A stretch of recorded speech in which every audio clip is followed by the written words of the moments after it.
All right, good morning, everyone. We'll call this Ellis County Commission meeting to order. Before we get started, we'll pause for a moment of silence for the two tragic deaths that happened over the weekend. Okay, all capable, please rise for the Pledge of Allegiance. I pledge allegiance to the flag of the United States of America and to the republic for which it stands, one nation, under God, indivisible, with liberty and justice for all. Okay, will the clerk please call roll? Commissioner Neil Younger, Present. Chair Nathan Liker, Here. Commissioner Michael Burgess. Here. We have a quorum. Okay. Are there any changes to the order of business? Gentlemen, nothing? Okay. Moving on to our prior minutes. Has everybody had a chance to look through those? Yes. Yes. Good. Okay. Continuing on, the consent agenda. Any questions or discussion over our consent agenda? I have none. I don't have any.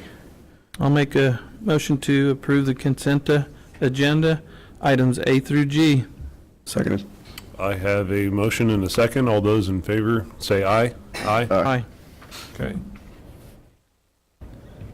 Moving on to our month, next we have people from the public not on the order of business. Anybody from the public wish to speak? Seeing none, we will move on. Okay, monthly financial report. Questions, concern, comments? I don't have any. I have none. Well, seeing none, we'll move on. Access Transportation Grant.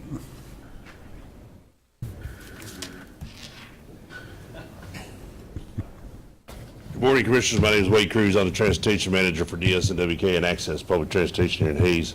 This morning I'm in front of you. I believe you already have seen the letter for the support for our grants coming up from KDOT for our 5310 and 5311 program here in the city of Hayes and Northwest Kansas.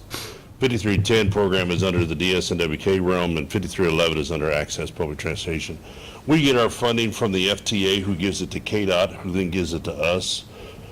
So the letter of support you folks are providing to us today will be added to our other ones we get from other agencies to help us get those funds that we need from KDOT to run our programs. So I do appreciate all you guys' help and everything. And this isn't a financial letter saying how much you're going to give us. This is basically just your verbal support for what we do for the public. Okay. Are you usually successful with your grants? Yes. Okay. They've never. Recently, the KDOT has been cutting funds from everybody, but that's just because, excuse me, FTA has cut back funds. Okay. So, but yes, we never have lost funds. I mean, we've cut, but we don't lose them totally. So. Okay. Very good. Okay. Any discussion? No issues. I got already signed it, basically. Okay. Thank you, sir. Thank you, folks. Thank you, Wade. Appreciate it. Thank you.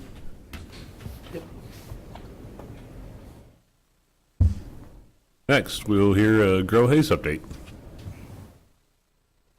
Good morning, Commissioners, staff, Counselor. Appreciate you. I'm Doug Williams, Executive Director of Grow Hayes. Appreciate you giving me a few minutes to give you an update. Also appreciate the support you've given on the projects we've had, and here today to ask you for continued support on a few things. So with that, I'll move on to, first thing I wanted to give you an update on is the Grove. Darren, if you want to go to that next slide. There you go. And the next one. As you've seen, we've had quite a bit of activity at the corner of 27th and Canterbury. We have started on the community center. We have started on the residential piece. We removed the house at the corner and cleaned up the lot considerably. As you saw in one of those slides, for the residential estimates that we had from the engineer, they estimated $5.4 million for the streets, sewer, water, curb and gutter.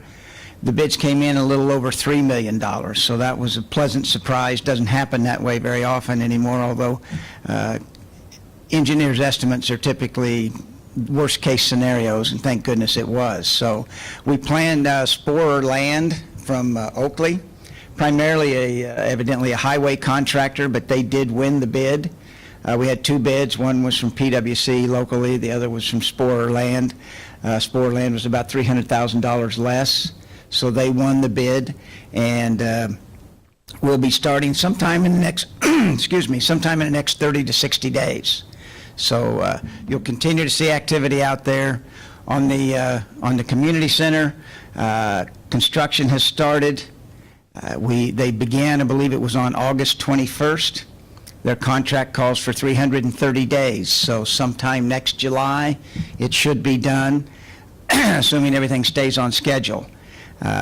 We had some surprises when the bids came back, and so we've been doing a fair amount of work in fine-tuning some things, trying to get back within budget. We're relatively close. We still are going to be over, but we're doing some fundraising within the community and had some good success with that, and so we're closing the gap pretty quickly. So I think we're in good shape on that. Appreciate the support you've offered on that. There's a shot of the actual construction site. Pretty quickly, you're going to start seeing some vertical construction. I think they're going to start on the storm shelter in the community center. That's one of the items that we, when we were over budget, we looked at where can we start making some cuts. And of course, one of the things that was offered was the storm shelter. But we kind of, at the end of the day, considered that non-negotiable. You know, when you've got a child care center right there and seniors and potentially a whole lot of use of that building, we just felt that that was an area where we couldn't cut. And so we're going to continue that. And so that's what they're going to be coming up out of the ground with first, is a poured concrete structure, pretty good sized area of the building. So I mentioned that construction commenced on August 21st, and we continue to raise funds. Another interesting twist that's come up, we've come up with a concept of a greenhouse that we think we may have found some grant funds for, which would be located adjacent to the community center. And we feel like it's a great opportunity for some intergenerational work between kids and the seniors, gardening things, maybe raising some of the vegetables that they actually eat in either the senior center or the child care facility. And you know, the kids can go over and have their own plants and learn what it's all about to grow things. And we have a lot of seniors that are interested in gardening and that type of thing. So hopefully we'll be successful on that grant request and be able to do that in that facility. Okay. Next update I'd like to give you on the microfactory. You know, as you know, we completed that and had our ribbon cutting last March or April. As of this date, I'm disappointed to tell you we don't have any tenants right now. We have some lookers. We are finding that the microfactory is a little bit like what Brief Space was when it was started, a co-working space, a new concept to our area. It takes a little while to catch on, and it took us about a year for people to actually understand what Brief Space was all about, and they started to use it more and more, and now we get almost more usage than we can handle. I'm not saying the microfactory is exactly like that, but in essence it is a co-working space for manufacturers. And so we continue to work with people. We have been a little bit picky. I think we could have had several tenants if we had looked at distribution operations where they store things and truck and that kind of thing out of there, but we want it to be a place where people make things. That was our concept. That was what the people who funded it gave us dollars for, and so we're going to stick with that until it becomes apparent that we need to make a change. So hopefully next time I'm in front of you, I can tell you that we've got a few tenants and that things are going, but as of today, that's not the case. Little update on the Tallgrass addition. This would be the addition east of Fort Hays Technical College on the east side of Hays. Wheatland Drive was completed about 45 days ago. That's the Wheatland Drive to the north of 22nd Street. goes into the VOTEC. We completed that road. At this point, 6 homes have been started by Homes by Cornerstone. They're all sold. He will start another 6 homes sometime in November. They are also all spoken for. And then we have platted, or we're working on a plat for the 21 acres to the north of the existing development, which will have 97 lots in it. And because of an arrangement that's been reached between the City of Hays and Heart of America, City of Hays is going to bond out the investment that Heart of America made in the first 66 lots, the infrastructure, in exchange for them going forward and going ahead and platting and finishing the 97 lots to the north. So they're going to take those dollars and reinvest them in the lots to the north. So probably we'll plat it sometime in the next 120 days, get that all through that process, go out for bids for infrastructure at that point, and hopefully start on some infrastructure late spring, summer, get that going, and then some houses. I don't know if we'll see any house starts in 2025. I'd like to think we could, but I'm always the eternal optimist on those things, and it just boggles your mind how long some of these things take, you know, to put in streets and to get the infrastructure in place. But nonetheless, that's pretty close to what the final development plan will look like. And they'll be primarily very much like what exists in Tallgrass Edition. There may be some opportunity for some multifamily construction. There's some bigger lots, as you can see. I know it's hard to see there, but there are some larger lots that would lend themselves well to maybe some apartment complex type situation, 12, 16 units, something like that. And so hopefully we'll see some activity out there springtime next summer. Get myself too far ahead of myself here. Lastly, or one of the last things, that our retail project, I think you all are aware that we received some grant funds from the state of Kansas to pursue a retail project.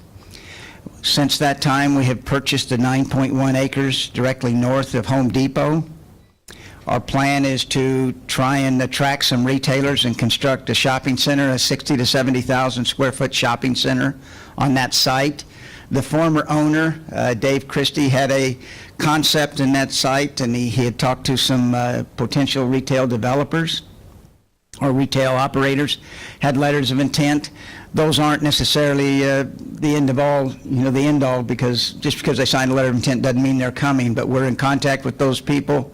We believe that Haza has great opportunity for these retailers to come here, and we all know how important retail is from a sales tax perspective. The county levies a sales tax, or doesn't levy, but collects a sales tax.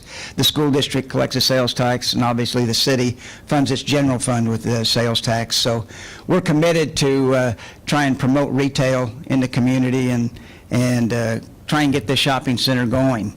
I did want to mention, because I get this pushback sometimes, that, well, why are you building new when we have empty space in the mall or in Centennial Shopping Center? And the reality is, many of these retailers, for various reasons, are not willing to go in those facilities. Either the footprint they need doesn't fit in those facilities, or they want a new location. They aren't willing to go into an existing shopping mall or something like that.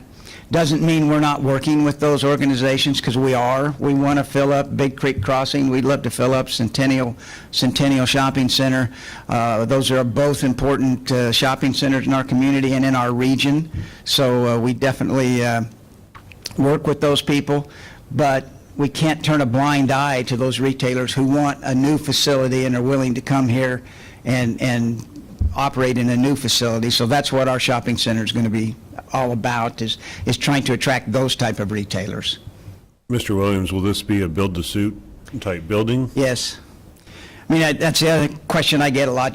We're not going to put up a speculative $60,000 or $70,000 shopping center without leases in place. It'll be, and it will absolutely be build-to-suit. When a retailer says they're willing to go there, we'll negotiate a lease. We'll look at the specifications that they have for their space and then construct it accordingly. Okay, so you have multiple businesses that are at the verge of signing and going forward?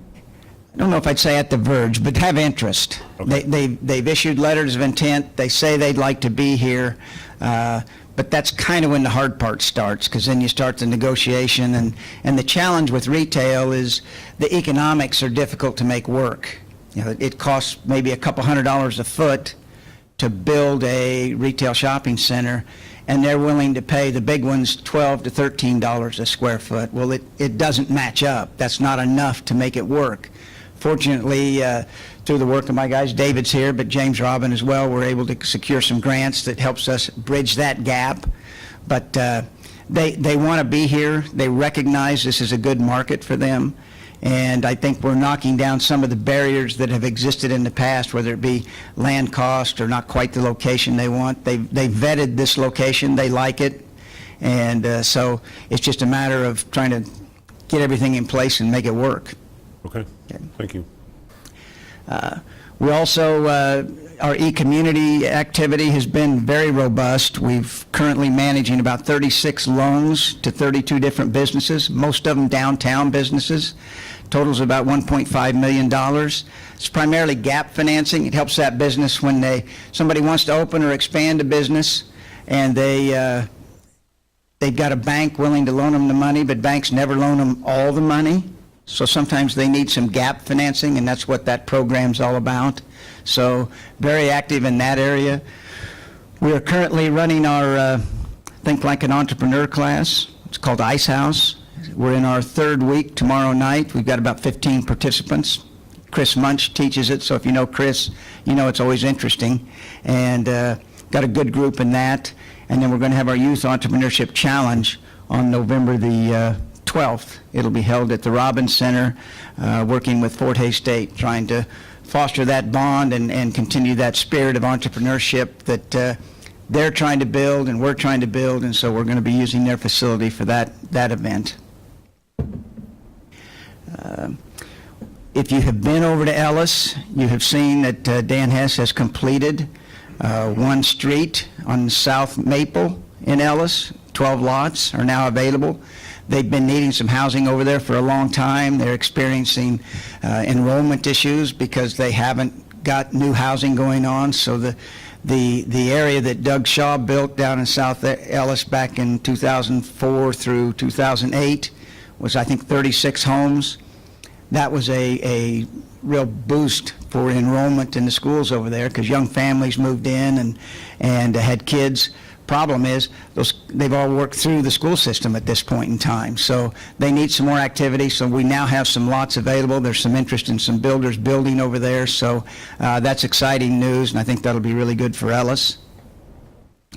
And the same going on in Victoria. There's two areas that are potentially looking at some development, one in the north part and one in the kind of the middle part of the community over there. And we've got developers, I believe, who are interested in finishing out lots over there. So not only a lot going on in Hays as it relates to housing, but also in Ellis and Victoria. Last thing I'd like to visit with you about is the RHID. I think you guys are familiar with what RHIDs are. Used to be the Rural Housing Incentive District. Now it's the Reinvestment Housing Incentive District. That changed because when it was originally enacted by the legislature, it was only eligible to communities of 60,000, counties of 60,000 or less. Well, they took the lid off of that, so they could no longer call it rural, so they changed it to reinvestment, keeping with the R's. But we do have an application in with the city. They approved it, I believe, on September 24th or 27th. It takes the county and the school district to also, you don't have to approve it, but you have the right to veto it. I think that, based on what has happened, these things are critically important. You've seen the Tallgrass addition. You've seen some of the things Mike Graham has done and continues to do. These RHIDs are really about the only way development works anymore. So you've been supportive in the past. We appreciate that. We'd ask for your support in the future.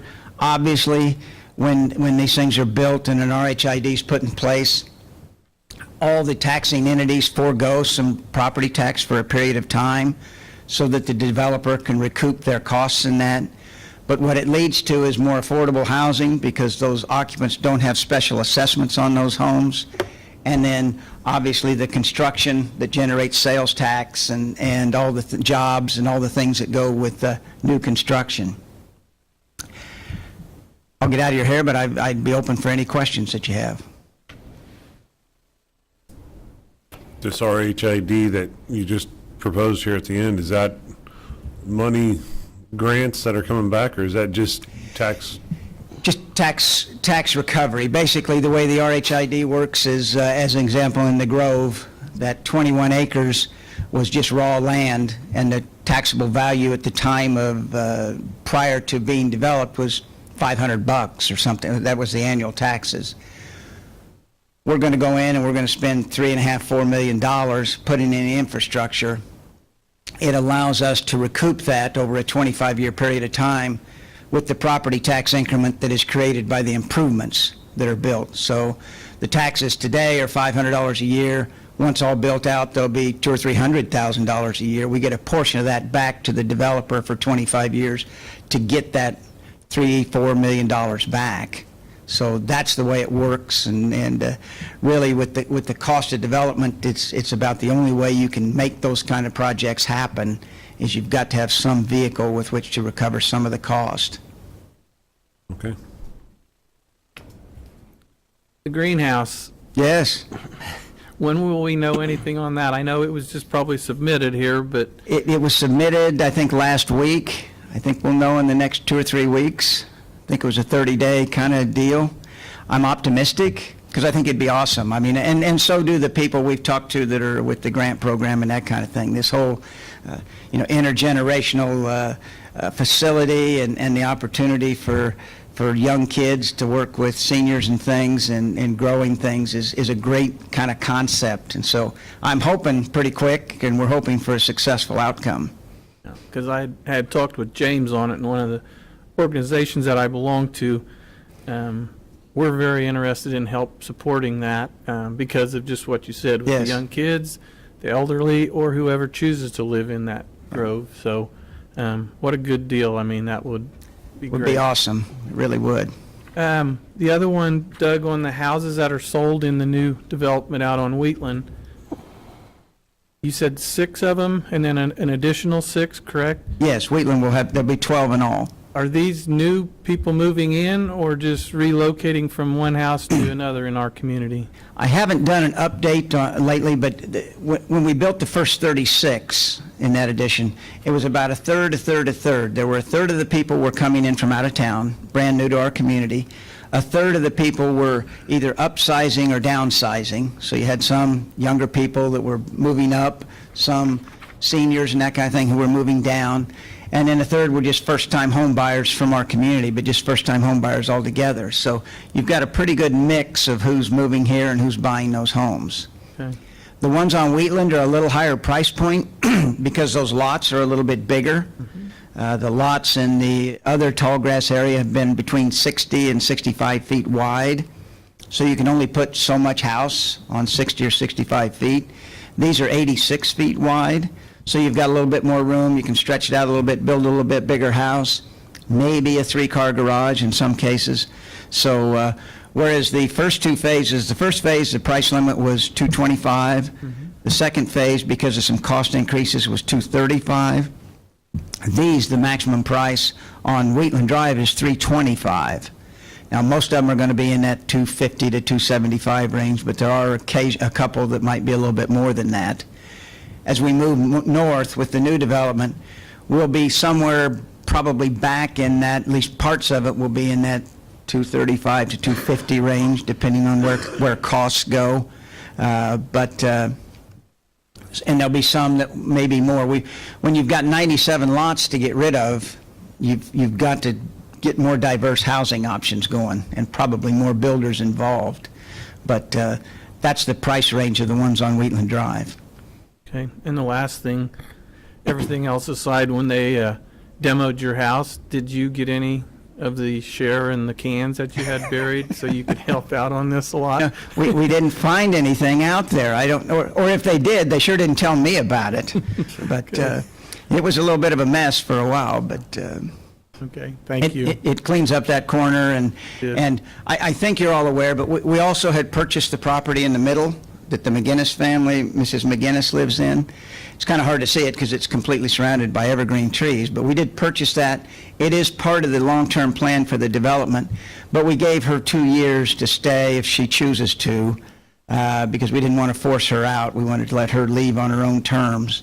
And so, but that is part of the overall plan, and we haven't made it probably very pleasant for her to live there right at the moment, because they start early in the morning with machinery and lots of racket and things, but hopefully she's doing good, and she can stay till she's ready to go.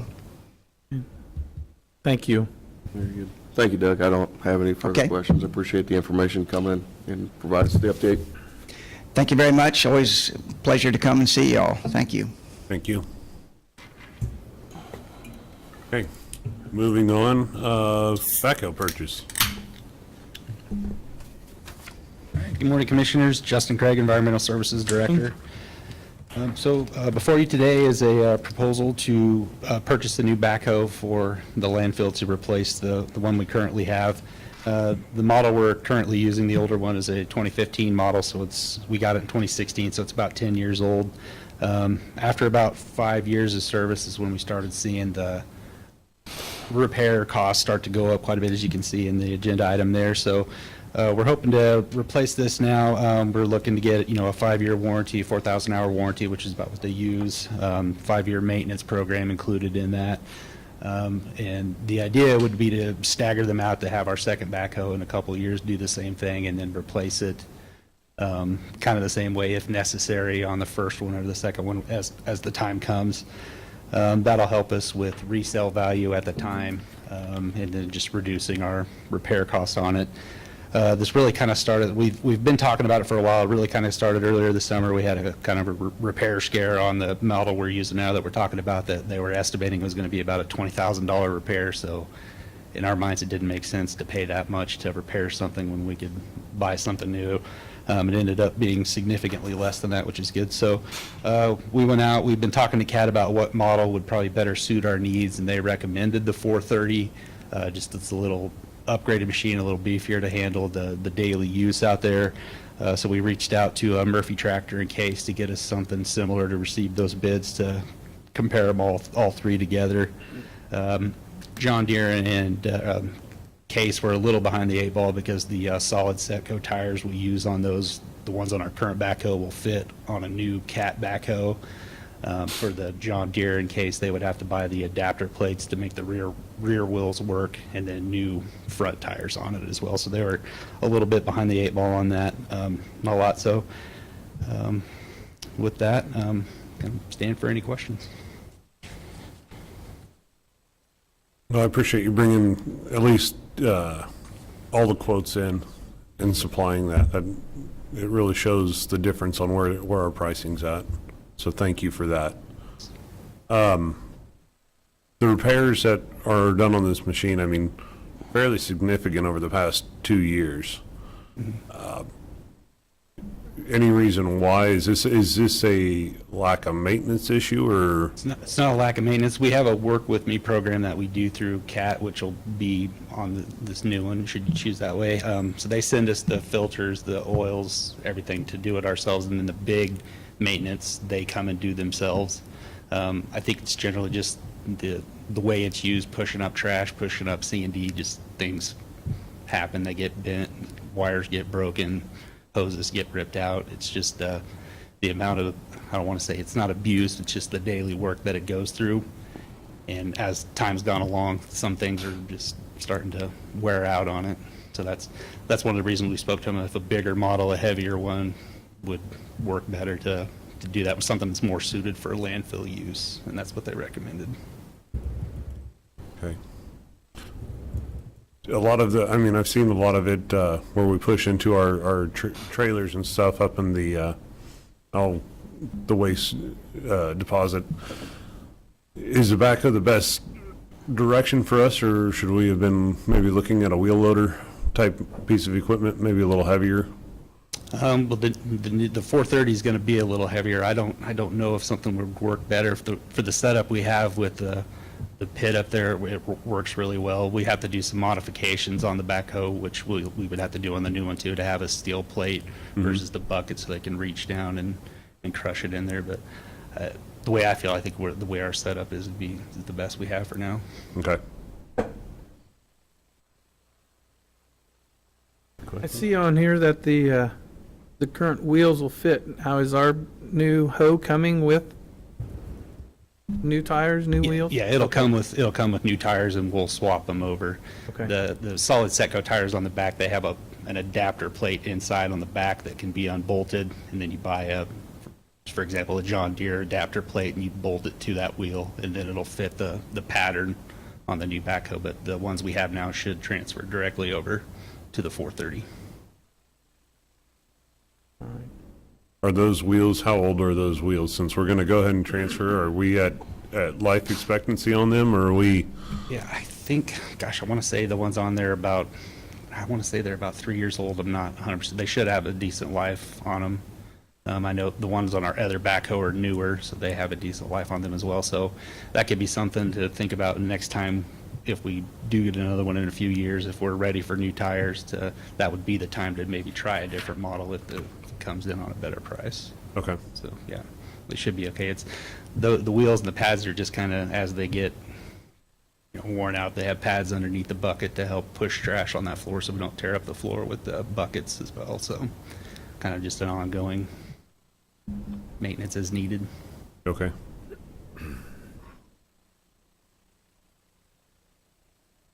Any questions, Michael?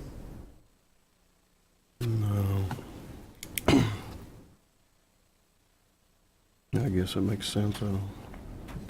Is this, Justin, is this a planned purchase of this machine for this year, or was this pushed up? It would be pushed up. We'd plan to replace it in 2026 with the funds that we're setting aside now to do it. Just with the cost of the repairs, we figured it'd be better to be more wise to spend the money on a new machine that comes with a warranty and the maintenance program included. So we're actually going to be using the funds that we were setting aside to purchase it in the future to purchase it now. Okay, so this will have no major budget impact for No, you? we're going to reduce our capital transfer by the amount of the payment. Okay.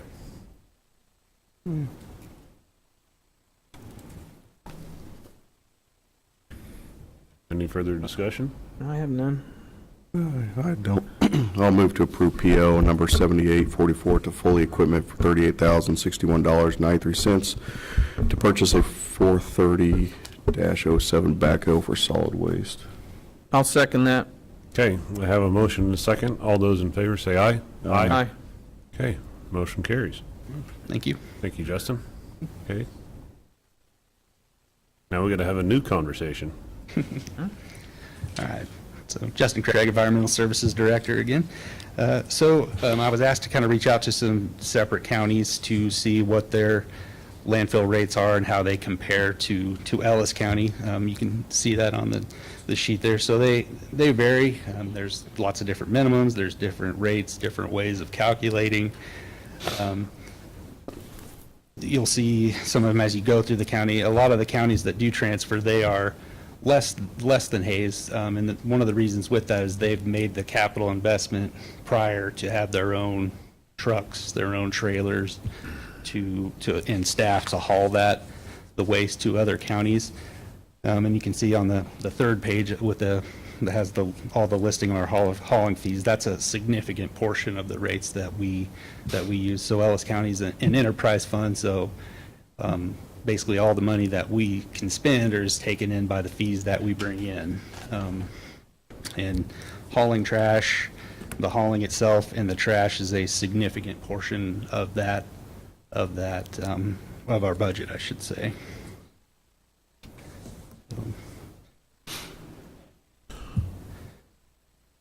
I see a lot of counties maintain their own landfills facility. Correct. And I'm going to assume like a Harvey County, they transfer. Do you have any idea where they may transfer to? They transfer theirs to, I believe it's Reno County, I want to say. Yeah, Reno County. Okay, so short distance. Short distance, yeah, and they have when I talk to them, they have a staff, they do 4 to 5 trailers per day to Reno County, and they just have somebody, that's all they do is just run trash back and forth. Okay. And they, see, and it all just varies, because they pay, roughly $38 a ton. We pay $23 a ton for our trash itself, but we have to pay the hauler to take it down there. And then if you look, I had some notes on there about Finney County, because we'd asked about, what it would take to open a landfill here. So there's some pluses and minuses to that, some pros. Our rates could be lower. See the revenue you could generate by having other counties possibly bring it here. Obviously less cost on shipping. But you can look through the list. There is some negatives to it as well. It's not something you can just do overnight. You have to find the land. You have to purchase the land. How's the public going to feel about? We've had a landfill in the past that we still monitor for the leaching that's coming off of it into our groundwater. That's a big one. Lots of studies, the engineering, they tell you where you should put trash, when you need to cover it. Let's see, lots of things on there. Some of them have to be lined to prevent the gas and it's called leach. Any water that touches trash is called leachate, so you can't allow that to go into the ground at all. So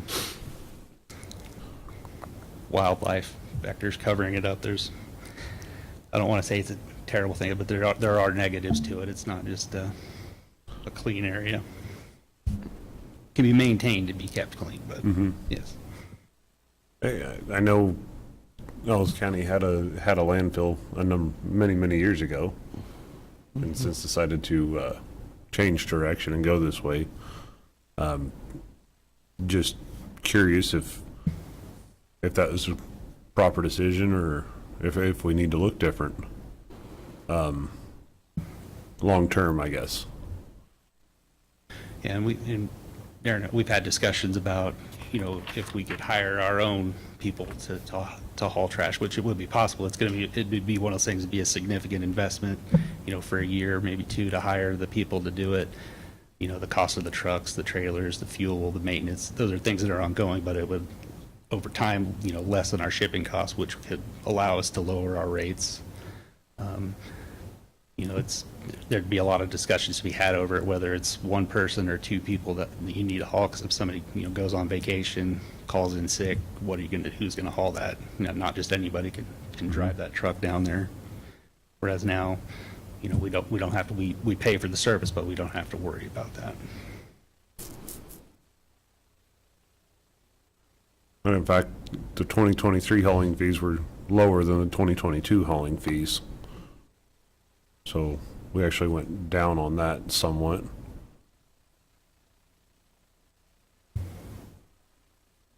Yeah, and a lot of it varies because it's based on a certain price per ton. I believe it's $26.40 per ton that they haul down, but it's also, there's a multiplier with fuel. So if fuel is higher, they multiply that fee and it goes up.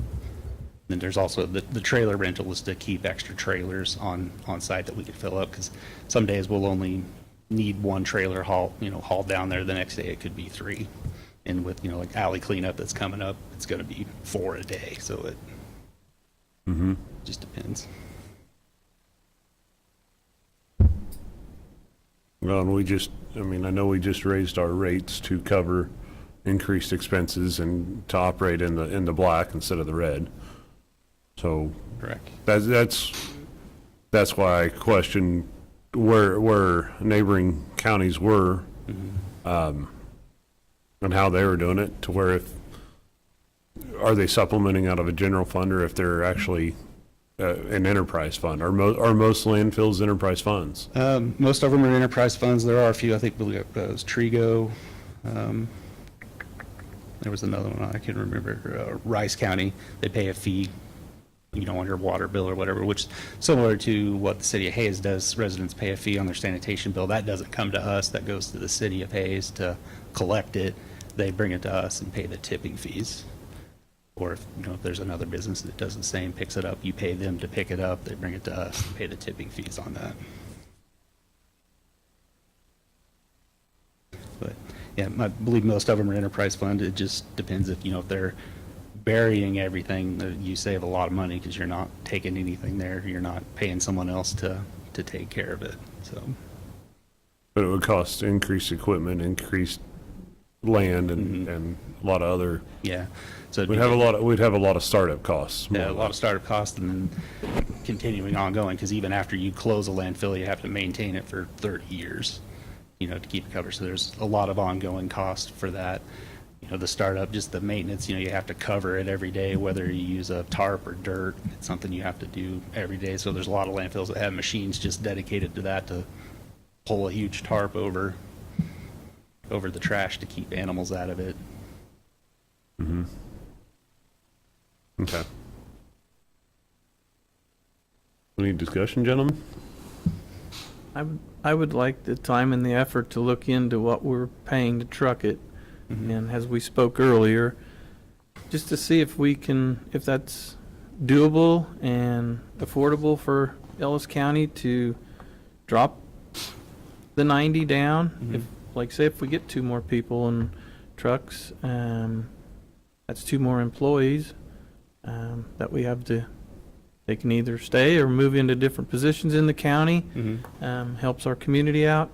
But yeah, I would like to see you do that. If you could do a kind of a cost analysis on getting a couple trucks, couple people, like say if one of them's sick or one of them has, children, and but I think that'd be worth the time and effort. Yeah, I agree. Like I said, it'd be mostly upfront. I think that you'd see the higher expenses, but over time it could generally lead down. Like say that first year and a half, 2, we'd take a hit, but long run, we might be better off. Yeah. And we're coming up for going out to bids here very soon, aren't we? Yeah, it'd be we'll probably put it out for bid next year. The contracts expire March 31st of 2026, so. So we have some time We to have some time. put some information together, and more or less we can make a bid at the same time we go out for bids. Because I know there's several people that visited with me on that would be willing to come to work for us because of that. And they're experienced in it, so Yeah, it'd be a plus. I agree. Any discussion, Michael? I don't have anything on that. Would it also be beneficial not only for the cost of what it would take to purchase 2 or 3 trucks, trailers, a couple, but also what that would do to impact to lower our tipping fees of $90 a ton, just to see how much that would actually drop it down? Correct. That'd be something you'd also be interested in? Yeah, to get a full picture, if we could save people, if by us going that route, is it gonna actually save any dollars? Is it gonna help the residents? So, And as we talked earlier, is Salina an option or not? I'd have to check on that. Okay. I'm not sure if All they, right. I would assume they accept out of county, but I don't want to make Okay. any promises, yeah. All right. And it could be something they may, and it might be cheaper to drive there, but it might cost, $10 more per ton, and that's really where it's going to come down to Okay. yeah. would it be more beneficial instead of, okay, I'm looking here like a Rush County or a Rooks County, and a Rush County will accept out-of-county waste, but it's higher price than our tipping fees. Would it be more beneficial for us as a county to approach a Rush County or a Rooks County or a Trigo County that may have, and I'm trying to look through here, that have a pre-existing landfill to expand their current facilities to where, I mean, It's it would save us in transportation and, right. We've got I mean- time to, for you to explore that if you could, Justin. Yeah. So, to where we could, I mean, they have a facility they already have to maintain, equipment to maintain, I understand that, but maybe for local people, it might benefit some of these other counties and our own citizens to look into helping the neighboring county Okay. and saving some mileage. Yeah, I can look into that. And I know there's different, I don't know a lot of the different classes. There's different classes of landfills, so there might be a class Right. D that can only take certain things, so they may not, with their license, be allowed to, or their permit. But I can definitely look into it to see what our options are. good. And we can maybe just at least entertain some whether or not we get a warm and fuzzy reception on the idea even. Yeah, they may not want all of our trash. And that being said, I mean, you present monthly, in your monthly departmental reports, you know kind of what amount of tonnage we take in per year. So we'd have a general idea of what we're looking at of size. Yeah.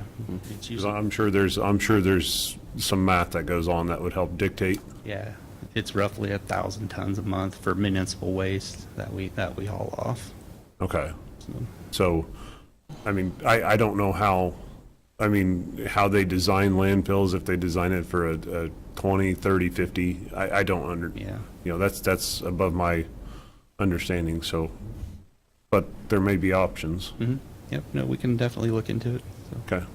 Well, thank you, Justin. I appreciate you bringing options here today. thank you. Justin, on the transfer station, so on another topic, the transfer station building itself, are you still looking into, it needs some repairs? I came out and visited and kind of talked about some of the water issues and drainage and those things. Where Yeah, are you we're- at on coming? Yeah, we're still waiting on bids on the gutters. We Okay. have one local bid, and we're trying to get another just to keep the water from going down into the pit, so we don't have to pump it out into our leachate tank.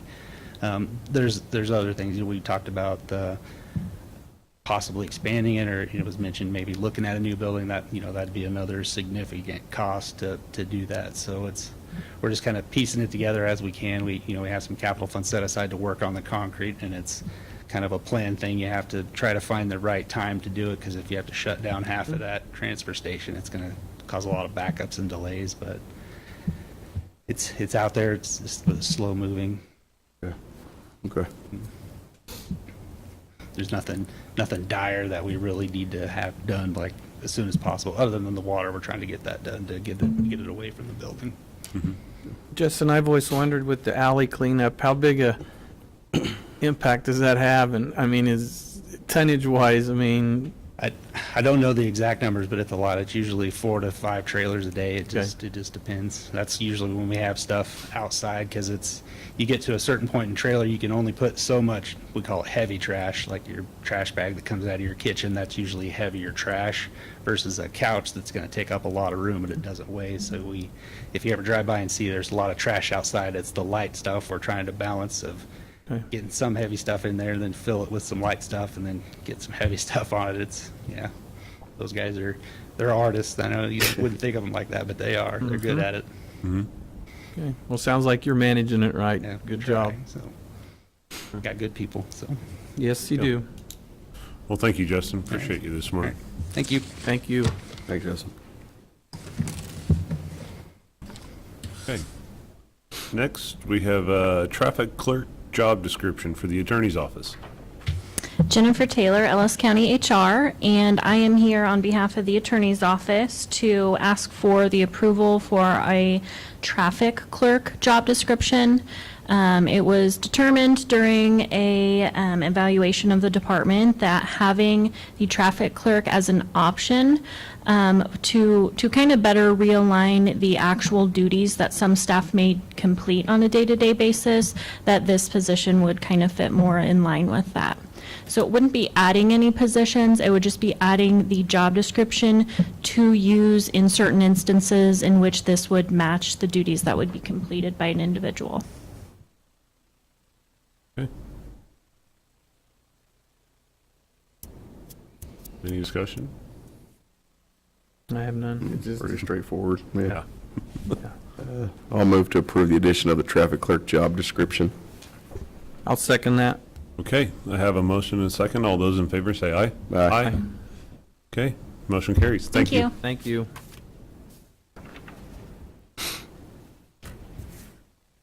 All right. Next, destruction of election ballots. Good morning, Bobby Dreiling, County Clerk Election Official.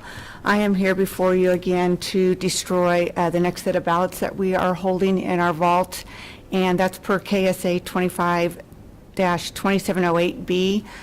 These are from the general 2022 election, and on those ballots, you have 22 months to get them destroyed. So the Secretary of State office asked us a couple of weeks ago to make sure that we get that on our agenda for the commission to approve, to appoint 2 individuals of opposing parties, a Democrat and a Republican. And so I have asked Eugene Rupp and Mike Weber with the appraiser's office if they would partake again as they did last time, and they did agree. So I just need a motion to appoint them to watch the destruction of the ballots. And on that, do you have any questions? I have none. Pretty cut and dried. Yeah, pretty straightforward. Yep. Thank you. Yeah. And so if I could have a motion on that, then after that, I will explain some election dates for the upcoming election. Okay. I move that the commission allow the county clerk to destroy the ballots in the following elections: 2022 general election, and to appoint Democrat Eugene Rupp and Republican Mike Weber to oversee the process. Seconded.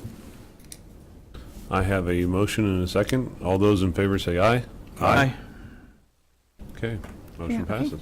Okay, Commissioner Younger had asked me last week to come today to just go over a couple of the election dates that are coming up, because obviously we have the presidential election November 5th of this year. So a couple of dates that I want to just put out there for the public is the close of registration is October 15th is the last day that anybody can register to vote. Also, if you're not registered to vote, and you have changed your name and or your address within Ellis County, you do need to fill out a new voter registration card. You can do that either online or in my office, and you can have that emailed to us, or you can come into my office and deliver it. Advance mail ballots will be, the first set will be going out on October 16th. That's the day after the books close. And the last day that you can request an application for advance mail ballot is October 29th. I just want to make sure everybody's aware that our postal service, I don't want to cut them down, but right now it's not the best. So you do have any mail ballot that you're requesting, it has to be postmarked on or before the day of the election. And then it has to be received by my office by the Friday after the election. So I would just ask that everybody take in consideration the mail service. If you feel like it's not going to get to my office in time, stop by and deliver it. It does have to have a postmark on it, though. You're also able to, on election day, to go to any polling location within Ellis County and drop your mail ballot off. So that's another benefit that you can do. Another thing is our sample ballots are now ready to view. So you can, the easiest way is 2 ways. You can come by our office and ask for a sample ballot. We have those available. Or go to ellisco.net, go up to the government tab that's on top of our website, and find the election department. On there you will find 4 or 5 websites that you can go to register to vote. You can get an advance mail application there, and you can also, there's a link there that you can go in. It's called Voter View, and that's where you can put in your name, address, date of birth, and it will bring up your ballot. So if anybody's interested to see what is on the ballot in November, you'll see all that information there. Another thing I would like to point out too, as we all know, it is a presidential election. It's going to be busy. I'm encouraging people to either early vote at my office, which will start October 21st, and our hours there are 8 to 4, Monday through Friday. We're obviously open through the lunch hour, and it ends on noon, Monday on November 4th, the day before the election. I am also offering Saturday early voting on November 2nd from 9 to noon. I'm seeing it again, this will be my 3rd election, and I hope that more citizens partake in that. I think the lines will be a little bit shorter on that day because it's fairly new for Ellis County to have early voting on a Saturday. We have, on election day, your hours are 7 a.m. to 7 p.m. If anybody has any questions as to where their polling site is, or anything on advance mail ballots or sample ballots, just call my office at 785-628-9410.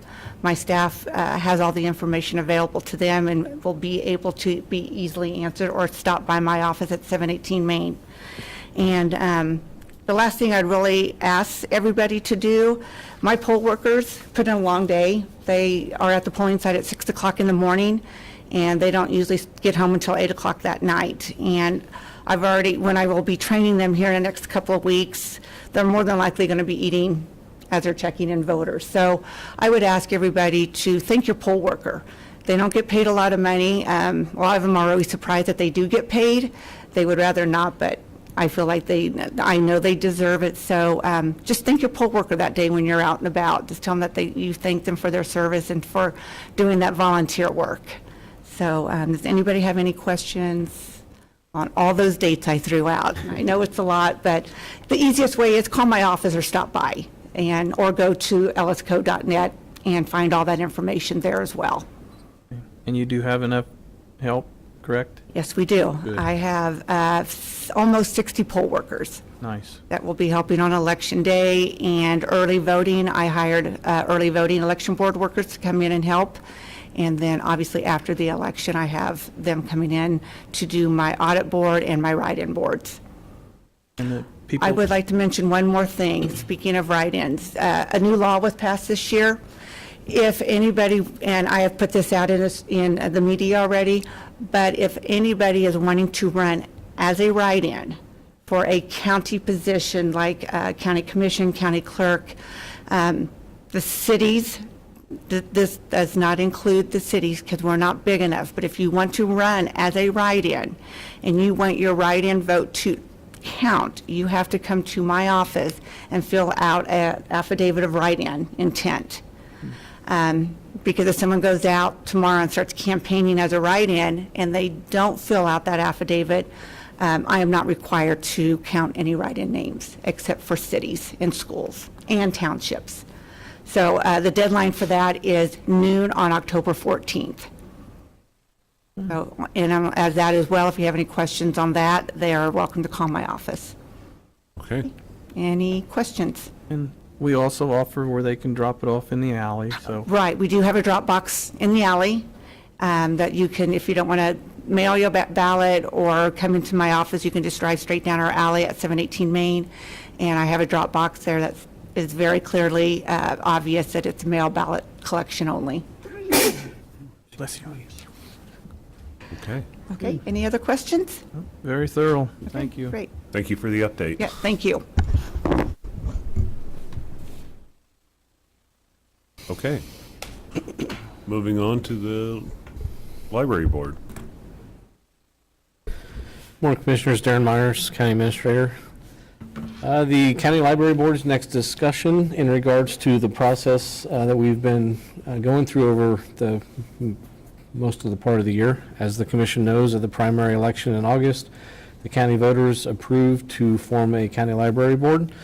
And since then, the County Commission has made announcements to accept citizen interest forms for those that would like to be considered to be appointed to that board. And through basically the months of a little bit of August and into September, those forms were collected, and we had a total of 12. At last week's commission meeting, the commissioners decided that each commissioners would individually rank their voters or their citizen interest forms of those interests to be on the library board and send those to me. And since that happened, the results come back that the top 5 out of those 12 picks were Jennifer Teggett, Becky Rogowski, Kylie Honus, Benjamin Domi, and Alicia Hammerschmidt. And with that, their terms, if they were to be appointed in the order that we had discussed last week, that the highest vote would receive the longest term and kind of work backwards from there. I do want to apologize when I kind of copied and pasted all the motions at the top. I kept the 2028 term date the same. So if the commission does want to proceed with those names in that order, the top 2 would still stay 2028. But motion 3 would be 27, motion 4 would be 26, motion 5 would be 25. If you want to make those corrections, if for whichever order you do want to change those or leave them the same. At the last week's meeting, the commission also asked in regards to where we were at, or not where we were at, where the state library board was at in regards to changing the regulations for the consideration of manifest harm and taking that away from the waiting of a 2-year period to do so. As the last I had reported to the commission, they were waiting on a semicolon approval in one of the regulations.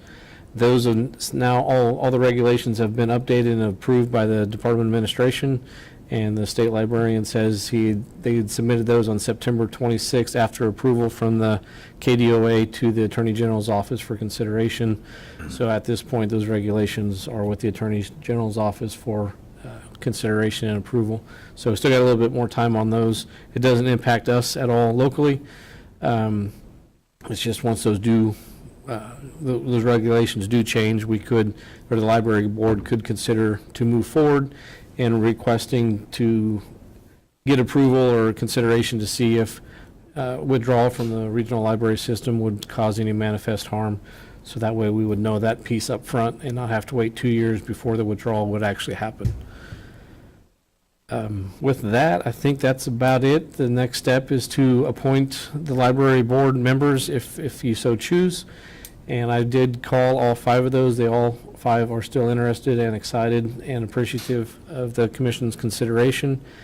And I did let them know that if the 5 were considered, that I would be in contact with them in the next week or so, that we would form, I would at least help them with their first meeting to organize, find a location, meeting date, time, and all that, so they can actually come together and start the process.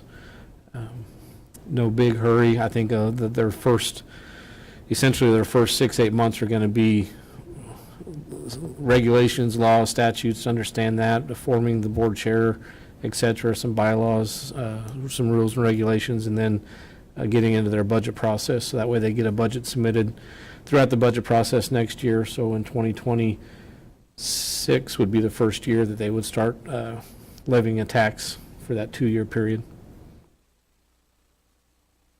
Okay. I would stand for any questions or anything you may need. So the top 5, there wasn't any ties between the top 5. I mean, the vote tally clearly delineated each person. Yeah, so basically each commissioner ranked 1. Your top pick was number 1, and then number 2, number 3. I took the individual emails from each commissioner, and then I added the top pick, the top pick, and the top pick. So each name had a number associated with it, and the only tie, so to speak, out of the top 5 were number 4 and 5. They both received the same number of votes. However, the number 6 had I think there was a spread of 4 or 6 points, so there was no ties after that would have impacted the top 5. And I should say, I guess with that, I just had Benjamin Domi on there first. There's no reason to him over Alicia Hammerschmidt. That's just the order that. Okay. I guess that would be my clarification. If there's a tie in those top 5, so 4 and 5 tied, then, I mean, there could be some discussion on whether we flip those 2 or keep them where they're at, or where you assigned it. I don't know So, doesn't matter to me, I guess, so. right. The one that is appointed for whoever is number 5, say, to be appointed until 2025, they can be reappointed immediately following that. And I believe Mr. Jeter said these initial short terms would not be considered as part of their term limit.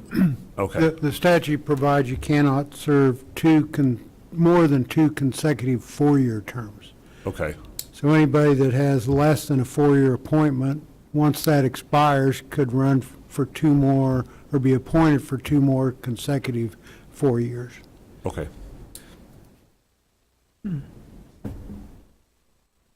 So then they have to sit out a year, and then they can get reappointed after a year. So the only 2 that would fall subject to that would be the number 1 and number 2 picks. Is that Correct, because they have complete 4-year terms. They would have complete 4-year terms. Okay.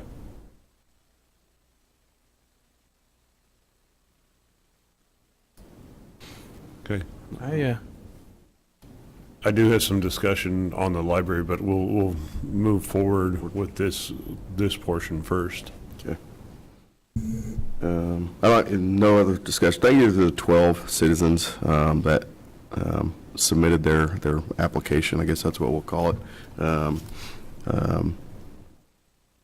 Appreciate the citizen interest. It's been throughout since August, since before the primary, since the discussion. We've had individuals come in here. Some of the individuals that came in here and spoke also applied, so I appreciate that.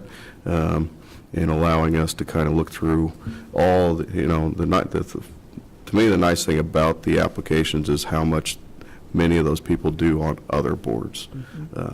So seeing the community involvement is certainly something that we took into consideration on all the applications, is what have they been involved in the past and what have they put into it. So just want to compliment the 12 that put in their application.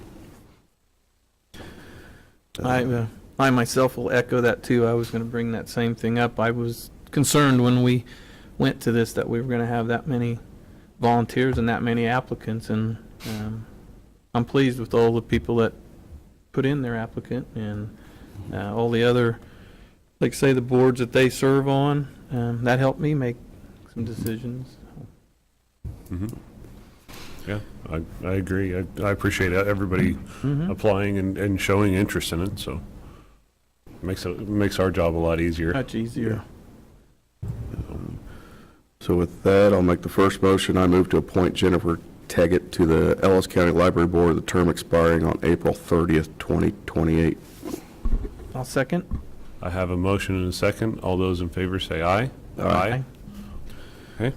I move to appoint Becky Rogowski to the Ellis County Library Board, the term expiring April 30th, 2028. I'll second that. I have a motion and a second. All those in favor say aye. Aye. Aye.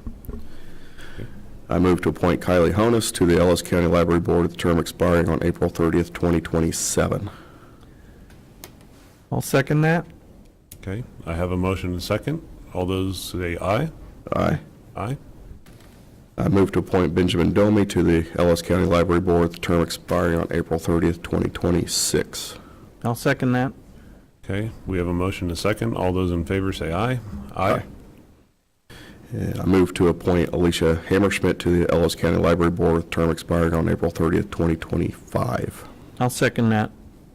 Okay. I have a motion and a second. All those in favor say aye. Aye. Okay. All are appointed. Congratulations to all 5, and look forward to seeing what they come up with. My more discussion over the library, where do we stand? Did we ever have any more discussion on helping them get started? Because this is a board starting from scratch with absolutely no funds. So are we going to need to allot some things for them to get started? It's kind of hard to answer because you don't know what they're going to ask for or need. Okay. You could provide funding. I mean, they can meet. So some of the initial things that I think they just need to get together and determine what their needs are. I don't think it's our place to say what they do or don't need, where they should or shouldn't meet, but at least set them up with the opportunity to first have a meeting and then make some determinations, because they don't have a budget for 2025, because the process wasn't timely to have them submit a budget for 25. I think throughout the year their ask would be minimal. I can't say. But I think once they get to that point, like I said, I'll assist them. As the county administrator, I can't advise them. I can't direct them at all. Obviously, I wouldn't know what I want to, but I can at least be their point of contact. And if they do need something, I can bring it back to the commission for your consideration. If they come up with bylaws and such for this group, do they need to have legal representation, or do they submit those documents to us to review, because that would ultimately fall back on us as a commission? So they're their own appointed board, and I think the general guidance and legal counsel, as we had, Mr. Jeter and I had talked, and he could speak for himself, but he would be put himself in a conflict based on what the library may need or want or see compared to what the county commission, which he represents, would be. So that would be I wouldn't say a slippery slope, but that would probably be better in their, as their board to have their own independent counsel. I guess, I mean, that's fine, but will they need approval from us to adopt those? I mean, we've formed the board, we've made the appointments. Would we formally adopt that as the bylaws of the county library system, or do we have any say in that at all? My short answer to that is no. Okay, They're not a recommending committee. okay, They make their own separate decisions on what course they want to see this library go, based on the funding that the commission provides. okay. So we So will, you don't have the right to approve or disapprove what they do, or what direction they want to go. okay, So one piece that we could build on that is part of your question in regards to also help from the county. The county commission chair is also a member of that board. So whoever as the county commission chair switches every year, or if it does switch every year. So as, well, if they're appointed now, once they start having their meetings, the county commission chair will be a voting member of that. So not that you have say, but you have at least a vote on that board to help make decisions, and you can bring information back for the county commission to consider if they do need some assistance in the coming year. okay. And I believe all three commissioners chose these people. There's some background in a lot of those individuals, so I think they'll do fine without any guidance from us, or because there is, and what I like about it, I looked up some of the different addresses where they were.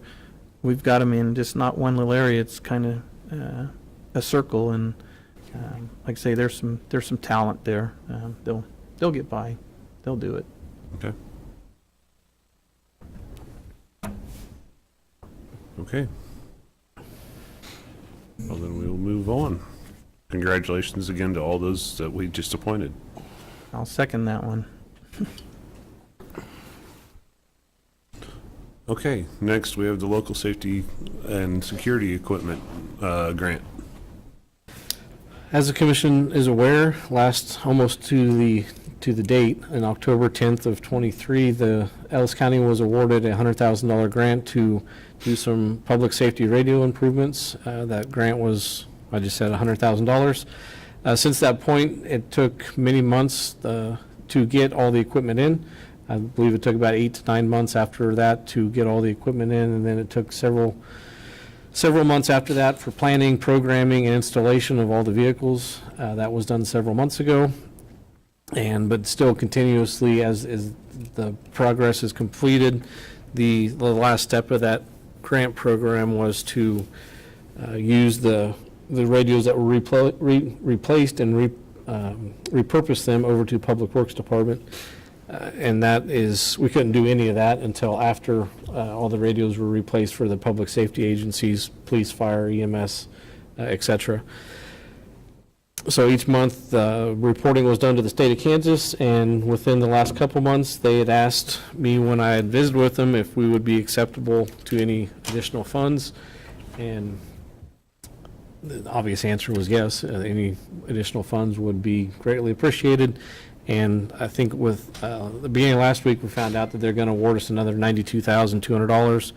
So that grant amount increased from $100,000 to $192,000, which significantly increased the state's cost share of that program. So with that, real no action needed. I just wanted to at least, I know they're probably not listening, but the Governor's Grants Office is who administers the grant. They were great to work with and giving us the consideration for almost doubling the funding for that project. So, like I say, no action needed. I just wanted to make everybody, at least the public, aware that anybody would be listening, that we did get another $92,000 in grants for that project. Okay. Good. Well, thank you, and thank you for the work on that. Yeah. And being point man.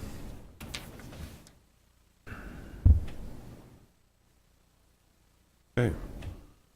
Next, we have Kansas County Association Multi-Line Pool, K-Camp meeting.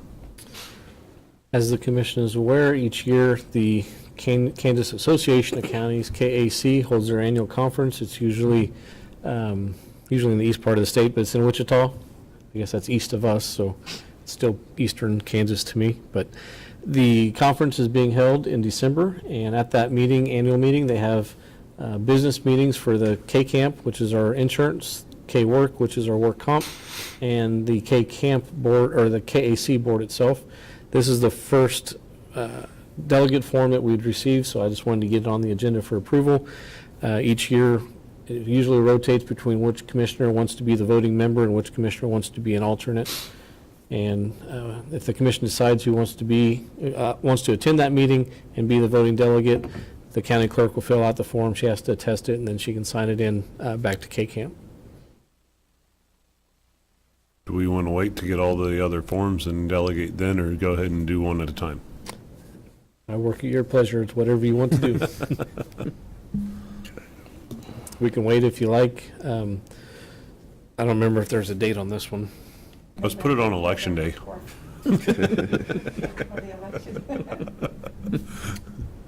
Yeah, I can save them, we can No, that's- table this until November 4th and get them all at once. That way Bobby has plenty to do on election day. December 3rd. No, we can do it now, too. Yeah, what's your, so I can see the look that, yeah, that's a busy day for her. That's fine, whatever you guys decide. I think do it, and Do we know who's attending? I don't have any I idea. think all three of us are attending Okay. the KAC conference. So, and there's so. how many different votes that we're going to do? I think last year we had the chair, I think we had the chair as the voting member, and then we had the vice chair as the alternate, is I believe how we set it up last year. Yeah. And I'm okay with that as well, as if that's how we want to proceed. Yeah. me. That works. Okay. So Commissioner Younger, or Liker, will be the voting member, and Commissioner Burgess will be the alternate. Yeah, I guess I am vice. Okay. Are the commission wanting to do all three meetings the exact same, or do you want to rotate who's the actual voting member? Because you'll have one for the KAC conference itself, and then another one for work Well, comp. they're all three at separate times we usually attend anyway. I think, I mean, that's what we did last year, I believe. Yep. So, like I said, Yeah. I'm not opposed to it. Unless somebody really wants to vote. Leave it that way. We like simple. Yeah, okay. The I'm fine commission with wants that. to do that when we get the other That way two you can go ahead and forms. fill it out, and then we'll just sign the forms when we get them. Okay, thank you. Okay. All right, with no other business, we'll move on to the county administrator report. No commission, or no report this morning. Thank you. Okay. County commissioner reports. Commissioner Burgess? Thanks again to the President Tisa, one, for coming and speaking to us last week and give us an update, but then inviting us to the press box. I thoroughly enjoy watching the game from the press box, so thank you. Okay. Commissioner Younger? No, I'll echo that. It was very nice of them to do that. Then I also did attend the ribbon cutting on the Trio Tap House. They're also short on staff, and here we were just commending all these 12 people. But anyhow, when I was there, I talked to both of them, and they said, yeah, they could use a little bit more help. So I did attend the Oktoberfest for a little bit. Nice. Big crowd. They had beautiful weather, so hopefully Emily Knowles can, she ordered a nice day. Hopefully she can order us some rain. And then I had to visit Lori again in IT. She does an excellent job. Not only her, our whole staff does an excellent job. Even those that get here at 6 o'clock and work over and on Saturdays to take their time away from that to do their job. And another thing, go Chiefs and go Royals. Pretty pretty significant that we've got both of them in there, which is pretty cool. So that's all I have. Okay. Again, thank you to President Mason for the invite to the press box. That was a good time, and congratulations to the Tigers on their win. The only thing I have is I have had conversations with both Darren and other individuals in the county, not employees, but just other members of our community, wondering where we're at on some of the road stuff that we discussed last week and options. I'd like to bring it to my two fellow commissioners, if they would be opposed or okay with setting some dates for a couple of works sessions to discuss some options, maybe one here in October and one in November, just get some ideas out there. Bring in Darren and Brendan for the first one. Just get some ideas on the table. We have some bridges to discuss, some grants to discuss, so we have try and get a jump on next year's budgeting process and maybe some road work coming for the future. We'll let Darren go talk to him. He seems to get an extra additional funding. So. But No, that's a good thing to do. okay, Good communication goes a long ways. okay. So if you two gentlemen wouldn't mind bring a few dates for next week, and maybe we can set something up after next week's meeting, Sure. and we can proceed from there. Okay. Okay. All right, and then that ends for my report. So next we have 2 executive sessions for this meeting. Okay, first one, I move to the Board of County Commissioners recess to an executive session for 30 minutes pursuant to non-elected personnel matter exception. The subject, health administrator applications. Those in attendance, all 3 commissioners, Mr. Bill Jeter, Jennifer, and Darren. Second. What time are we returning? 30 minutes, so say 10:30. Give us a little That'll work. recess for, Yep, second. 10:30, okay. I have a motion and a second. Those in favor say aye. Aye. Okay, thank you.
executive session. We are going to ask for an additional 15 minutes, and we will resume at 10:45. Second. Sorry, Bobby. I'm over here, I'm working.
That's what I'm saying, get a remote.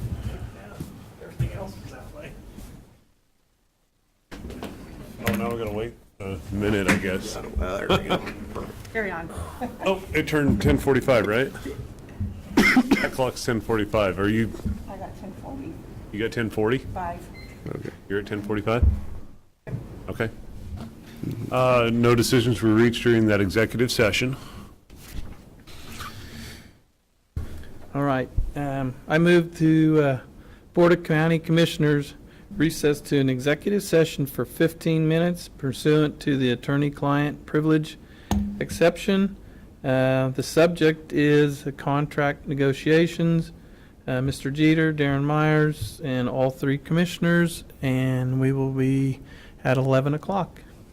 Second. Okay. All in favor? Aye. Aye.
Look at that I know, you guys are doing so good today.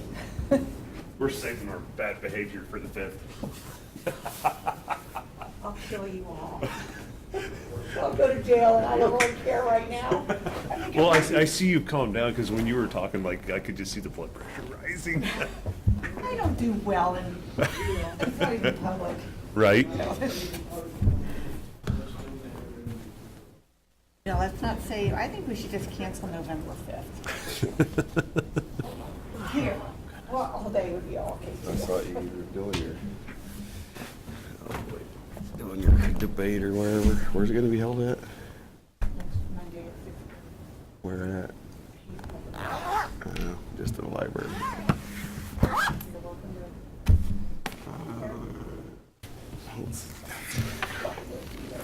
You know, when you gotta wait for a time, it's like the time goes absolutely as slow as possible. And when you have something, then it's the Yeah. other way around. Yeah, or when you're in a conversation, like the time's gone. Got my minutes done. Just have to go clean up a few things. You try some? I love Darren. No, not yet. I got this No, peanut her. butter Her reserve. too. She went to go get a plate, I think. Probably gone. Okay, open session resumes at 11 o'clock. There were no decisions reached during that executive session. Meeting will adjourn at 11 o'clock. It didn't have to be approved by the commission. Amen. Oh, well, he gave it to me, so I just, Here. I don't, yeah, I don't. It's just the annual bridge inspection, biannual bridge